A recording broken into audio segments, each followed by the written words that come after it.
Greetings, fellow RotoBallers. It's championship weekend in fantasy. It's week 17, so let's get out to our starts and sits of the week. And Dave, I'm feeling flirty for a little Purdy. Brock Purdy makes his debut just in time right here on the show versus the Raiders this week. Now, what has Brock Purdy done? He's thrown at least 2 touchdowns in every single start that he's had so far this year. And look at this matchup against the Raiders. 7th most to quarterbacks. 9 different quarterbacks have posted at least 19 plus fantasy points. 12 quarterbacks have posted 230 plus passing yards against them. That's a Purdy special, baby. I like the floor. I don't know about the high ceiling, but I think he can get you a great number if you need to start this week. Brock Purdy, my call, week 17. The call, Joey. Diet Jimmy G, I call him. I love it. Now for my sit, Joey, I'm actually going to give you my sit for my quarterback, my wide receiver, my running back, and my tight end all in one because it's the Broncos. Okay? Good night, folks. Good night, folks. We're done. Do not start Broncos. Okay? Broncos do not equal this. Okay, folks? They're an absolute fun succubus. Okay? Don't make eye contact with them. Just put them on your bench. Go make yourself some more cookies. Do some yoga. Have a little you time. You'll thank us later. It's a god darn dumpster fire. But truly, my other sit, I'll give you another sit. How about this? My quarterback sit. Now, you may be, thinking about this year and looking at it, and I would say one of the most surprising storylines, Joe, in real football, fantasy football, is that Geno Smith started for the Seahawks, remained the Seahawks starter, and looked damn good doing it. It's been a great story, but ends here, Joey, okay? You cannot start Geno Smith into week 17. The arrow is now pointing down. You look at his passing yards the last 3 weeks. Went from 367 to 264 to 238 and to 215 last week. I don't like the way that's trending. Taking on the Jets, they've been the 3rd toughest opponent for quarterbacks. And we might be looking at another brutal win situation. So I would say look elsewhere this week in the fantasy Super Bowl. Yeah, Geno Smith was hitting all that blackjack, and now he's just got cold cards. It's not a great play this week. Let's move over to tight end starts of this week. Now, this player, over his last 3 games, has 26 receptions, 337 yards, and 2 touchdowns. That's good for 112 a game. It's Evan Ingram, and he's going up against a Houston Texans team that has allowed 5 tight ends at least 7 fantasy points over its last 7 games, 14th most fantasy points, and look in week 9, they've allowed over 60 reception yards to 4 different tight ends since week 9. I mean, look, Evan Ingram is hot right now. I don't like the matchup of the Jaguars receivers versus the Texans, so I think Evan Ingram is going to get those targets. Start up Evan Ingram. I love the call. This is my sit for tight end, and it hurts my heart because this dude is a DOG, my friend. David Njoku. But the dude's been held under 30 receiving yards in 4 of his last 5 games. I wonder why. Yeah, and it's not his fault. Did they change quarterbacks or something? It doesn't matter because all the Browns quarterbacks have completed just 50% of their passes in the last few weeks. It's been brutal weather, yes, but okay. Enter the Commanders, who are actually top 3 in defending tight ends right now.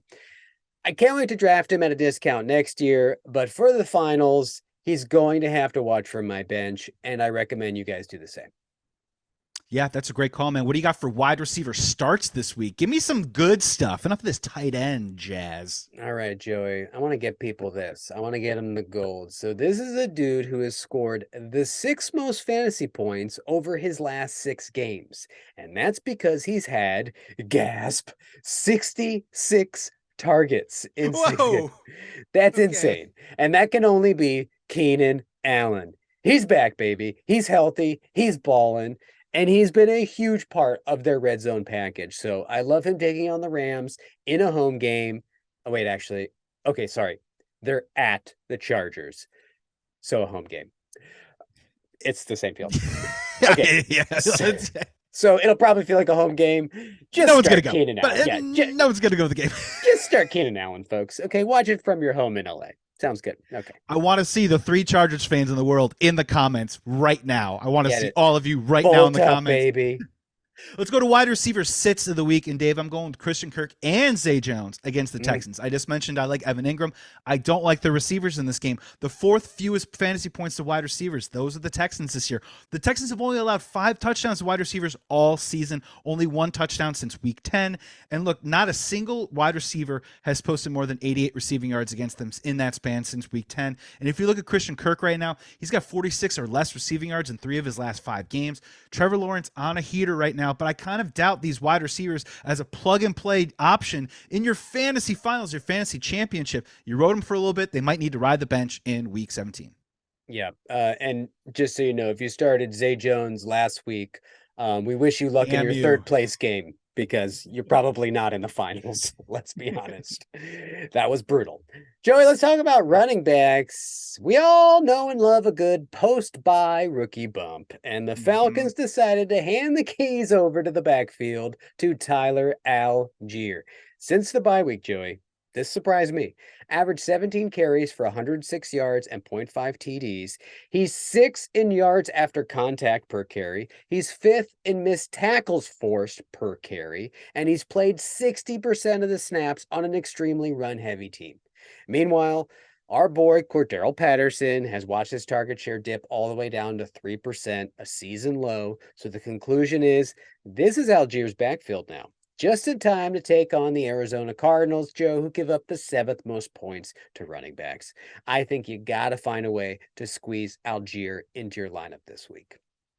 And finally, let's go to our running back sit of the week for week 17. And Dave, this is full circle, baby, because we've just watched this Chicago Bears team catapult its way up to the top of the charts. And by charts, I mean the NFL draft next year. I have to go with David Montgomery versus the Lions this week. Now, look, this is what you're saying.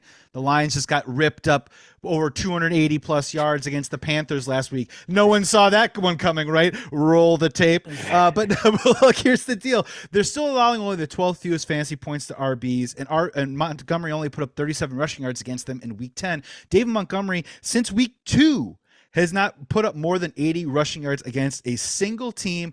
I know that the Lions got destroyed last week, but here's what I'm saying. I'm saying that the first 8 carries are going to go to David Montgomery, and then the next 12 are going to go to Khalil Herbert. So David Montgomery, that's why you are a sit in week 17. Now, Dave, take one last deep breath in 2022, because here comes our 60-second recap of our starts and sits, starting right now.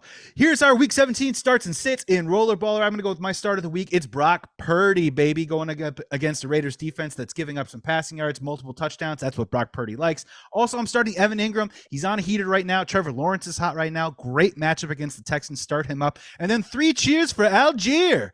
He's supplanted Cordero Patterson. He's getting the touches like you said, Dave. He's a huge green light this week. Start him up. And then finally, Keenan Allen. He's back, baby. He is getting targets by the bushel. He's getting tons of targets right now. Start him up in week 17. And you're leaving the following players on your bench for the last time. Geno Smith, his pass yards have dipped each of his last 3 games. It's not going to get any easier versus the Jets. David Njoku has been held under 30 receiving yards in 4 out of his last 5 games. He's a sit. Jags wideouts struggled last week and last time they played Houston, so we foresee much of the same. And finally, David Montgomery was held at just 47 yards last time he faced Detroit, and now it's a road game. He should not be trusted in your fantasy Super Bowl. So folks, like, subscribe, and go get that trophy or that belt. Happy 2022.